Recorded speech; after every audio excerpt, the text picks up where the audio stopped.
여쭤볼게요. 희망 리턴 패키지가 3년짜리일까요? 아니에요. 근데 3년씩 계획을 해가지고 오시는 분들은 이 사람은 절대로 망하지 않겠구나 라는 확신을 줄 수 있어요. 그래서 사업계획서를 쓸 때 앞으로 사업하는 3년간 써보시는 게 좋고요.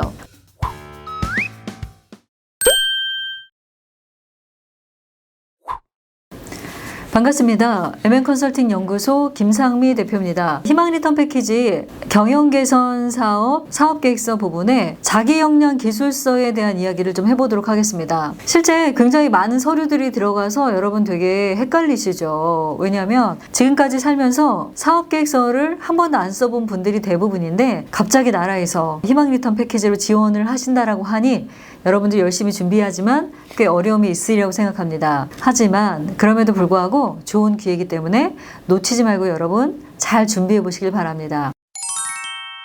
첫 번째, 자기 역량 기술서라는 것은 지원자 개인의 소개, 지원자가 경영 개선 사업을 해야 되는 이유, 그리고 기타 본 사업과 관련해서 본인의 역량을 자유롭게 기술하세요 라는 내용인데요. 굉장히 어렵게 생각하지 마시고 지금부터 불러주는 대로 여러분이 한번 정리해 보면 좋을 것 같아요.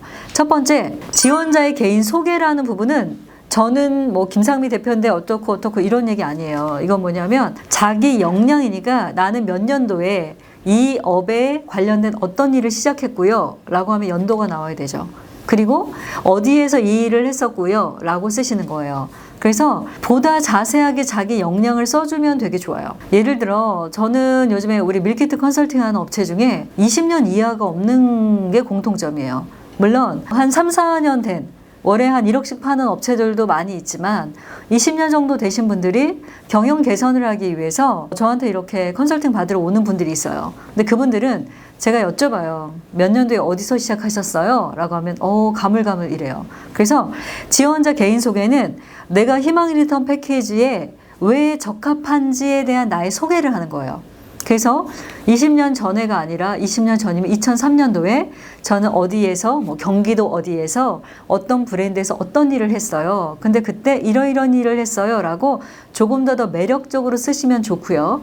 그리고 그 뒤에는 어바웃으로 쓰는 거, 어바웃 대략 언제 이거를 다 이렇게 심사위원들이 전화해서 확인하지 않아요. 그러니까 몇 년도 몇 월에 무슨 일을 했고 그 다음에 또 한 3년 뒤에 몇 년도 몇 월에 어떤 일을 했고 이런 것들 위주로 쓰시란 이야기고요. 그리고 두 번째는 지원자가 경영 개선 사업화가 필요한 이유인데 신청 동기 및 목표, 사업 지원 자세라는 건 뭐냐면 저 열심히 하겠습니다. 꼭 뽑아주세요 라는 내용을 쓰는 거예요.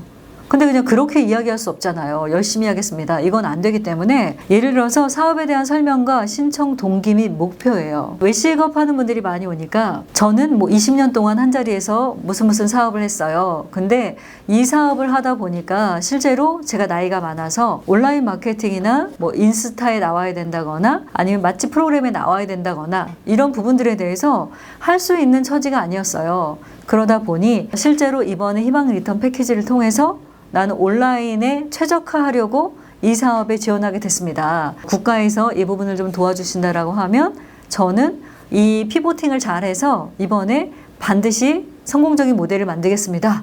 라는 내용을 쓰는 거예요. 근데 실제로 지원을 받고 어떻게 진행할 건지에 대한 것들도 좀 써야 되니까 외식업 하지 않는 다른 분들, 나는 예를 들어서 침구를 개발해요. 그러면 여름철에 몸에 달라붙지 않고 시원한 침구를 개발하기 위해서 그동안 몇 년 동안 이러이런 걸 했고 이러이러한 예를 들어 특허를 받았고 인증을 받았어요. 근데 지금 마지막인 거야.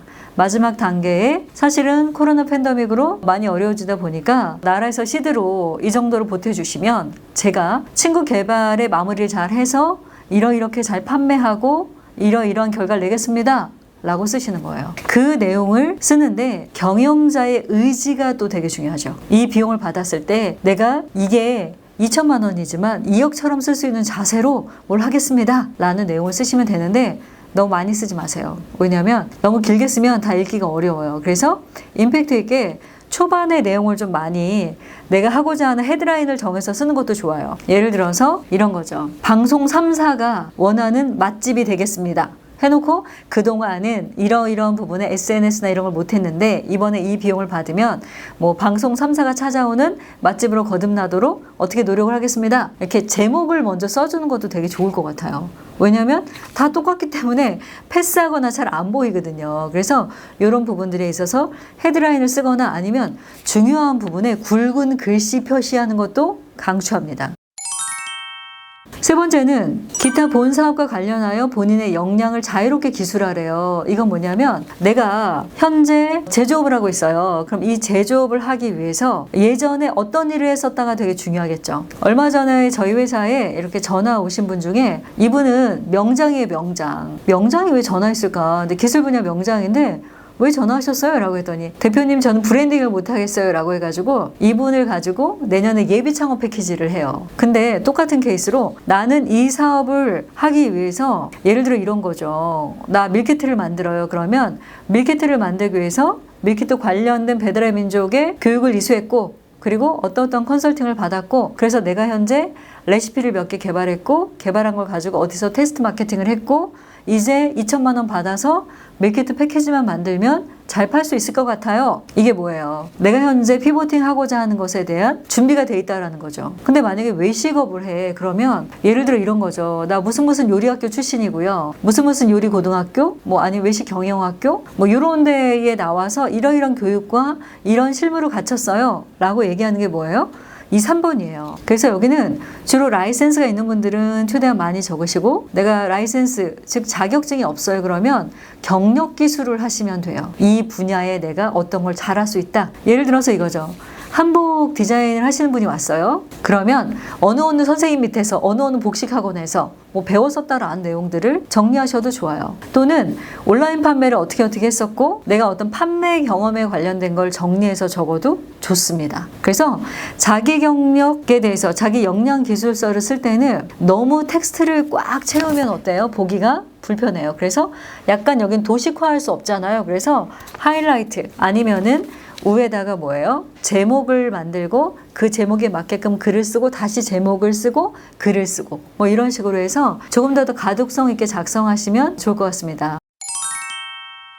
면접 알려드리겠습니다. 면접 오실 때 첫 번째 정갈하게 입고 오세요, 여러분. 왜냐하면 실제로 정부 지원 사업에 1차 합격도 어렵고요. 1차 합격도 굉장히 영광인데 2차까지 왔어요. 근데 너무 편하게 막 이렇게 찢어진 청바지 입고 오고 이러면 어때요? 심사위원들이 이분이 자세가 안 됐구나 라고 생각해요. 두 번째, 자기 사업에 대해서 이야기해 보세요 라고 하거든요.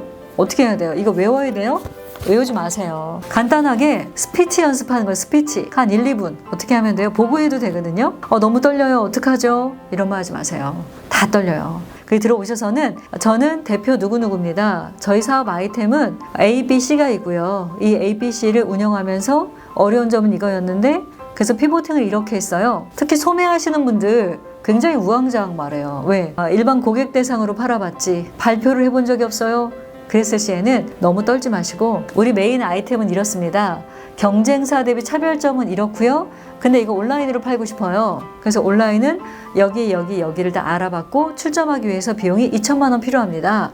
2천만 원 주시면 제가 매출을 앞으로 이렇게 잘 만들겠습니다. 그래서 피보팅하는 단계에서 현재 매출 얼마인데 앞으로 매달 30%씩 뭐 내가 증액하겠습니다. 아니면 내년에는 100%, 그 다음엔 200% 올릴게요. 물론 100%씩. 그 한번 여쭤볼게요. 희망 리턴 패키지가 3년짜리일까요? 아니에요. 근데 3년씩 계획을 해가지고 오시는 분들은 이 사람은 절대로 망하지 않겠구나 라는 확신을 줄 수 있어요. 그래서 사업계획서를 쓸 때 앞으로 사업하는 3년간 써보시는 게 좋고요. 그리고 마지막으로 심사위원들이 그런 말해요. 뭐 마지막으로 하시고 싶은 말씀 있으면 하세요 라고 했을 때 반드시 붙여주세요 라고 얘기하세요. 왜요? 여러분의 의지가 심사위원들의 마음을 움직일 수 있어요. 그리고 이런 분들 정말 죄송한데 폐업하세요. 이미 몇 년간 너무 안 되고 있어. 인테리어 바꾸면 될 것 같아. 여러분 정말 죄송한데 안 돼요. 제가 너무 마음이 아픈 게 뭐냐면 외식업은 성공 요인이 딱 3가지예요 여러분. 제 다른 영상 보시면 아는데 크게 3가지가 있는데 그 부분을 바꾸지 못해요. 그럼 어떻게 돼요? 성공할 수 없어요. 그래서 외식업 하는 분들 인테리어 바꾸면 성공할 거다? 아니고요. 몇 년간 고생하셨으면 정말 마음 아픈 얘기인데 신사 신사업 창업 사관학교나 로컬 크리에이터, 갚지 않아도 되는 돈을 주는 정부 지원 사업부터 다시 출발하는 거 권해드리고요. 희망 리턴, 희망을 리턴해 주는 거예요. 지금 있는 사업을 지속하는 게 아니라 여러분에게 희망을 다시 돌려드리는 거거든요. 여러분 드라이하게, 아주 냉정하게 생각해서 경영 개선이 될 건지 아니면 다시 잘 준비해서 재창업하는 게 맞는 건지 심각하게 고민하셔서 좋은 결론 내시길 바라고요. 제 유튜브 보는 모든 분들 다 합격하시기를 제가 기도하겠습니다. 여러분 지금까지 수고 많으셨고요. 저는 MN컨설팅 연구소 김상미 대표였습니다. 감사합니다.